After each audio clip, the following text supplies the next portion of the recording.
Hello guys, welcome to my channel Gunjan Bhardwaj. आप सब कैसे? मैं भी अच्छी हूँ। तो आज हम बात करेंगे अनीता जी के बारे में, इनके फैमिली के बारे में।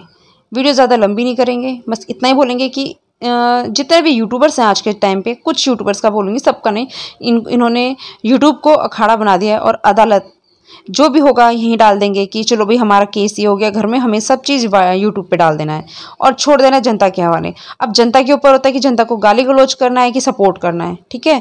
अब जनता को इतना पागल बना दिया जाता है। अब दो लोग हैं, हस्बैंड वाइफ, उनका झगड़ा है तो उन पे रहने दीजिए ना। उन लोगों ने क्या डिसाइड किया, क्या डिसाइड नहीं किया, कौन कहाँ रहेगा, कैसे रहेगा, वो आप लोग के अंदर की बातें हैं। मतलब कुछ भी होता है यूट्यूब पे आते हैं, लाइव आते हैं, वीडियो बनाते हैं और चीज़ें डाल देते हैं कि भाई हमारे ये हो गया।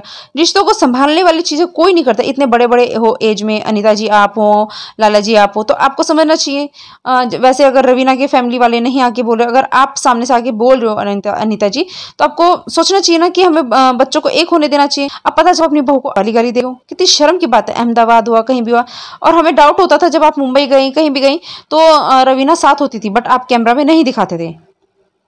बहुत शर्म की बात है भाई।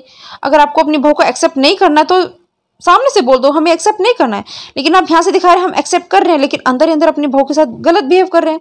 एक टाइम था हम आपको इतना सपोर्ट करते थे और आज के टाइम पे हमें घिन आ रही है हमने क्यों सपोर्ट किया।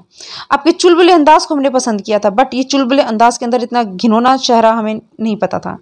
आपकी देवरानी के टाइम पे हमने आपका साथ दिया क्योंकि हमें लगा आप सही है, लेकिन यहाँ पे आप फुल गलत हो।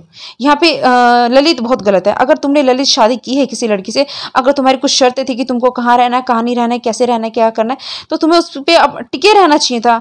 तुम्हें अपने घर आना है, आओ, लेकिन अपनी वाइफ को जिससे तुमने शादी की है, तुमने उसको इतना क्यों कर रहे हो? और जब तुम पे ये सब हो नहीं पा रहा है तो सीधा उस लड़की पे, ये करेक्टर पे उंगलियां उठा रहे हो। उसके करेक्टर पे, अपने करेक्टर पे उंगली उठाओ। तुम पी देखते हो, तुम उसको बोलो वो ड्रिंक करती है, उसके दोस्त है, तुम्हारी बहन के, आपकी बेटी के कोई दोस्त नहीं है क्या? वो कहाँ कहाँ घूमने जाती थी, हाँ, अकेले? कभी आपने उस पर ऑब्जेक्शन नहीं उठाया? उसको खुला रहने के लिए आज़ादी है और बहू को नहीं। आपकी बहू तो फिर भी संस्कारी थी और है। उसने जितनी बातें रखी, अपनी डिग्निटी रखी, हर एक चीज़ रखी, बातें रखी, ना गाली गलौज ना कुछ, हर चीज़ संभाल के बोली है। आप लोग यूट्यूब पे हो, आप लोग तो आपको अपनी चीज़ समझनी चाहिए। आपका क्या करेक्टर है, आप लोग एक पब्लिक फिगर हो, तो आपको एक मैसेज देना है कि हाँ देखो हम गांव में रहते फिर भी हम इतने सोच समझ के, अच्छी समझ के लोग हैं। लेकिन आपने जो कहते हैं ना, सच कभी छुपता नहीं है, कभी ना कभी बाहर आ जाता है। ये वही चीज़ें जो बाहर आ गई हैं, चाहे किसी भी टाइम आए, चाहे अब आए, चाहे तब आए। अब लोगों के अंदर इनको ये चीज़ें कैसे लेनी, कैसे समझनी है।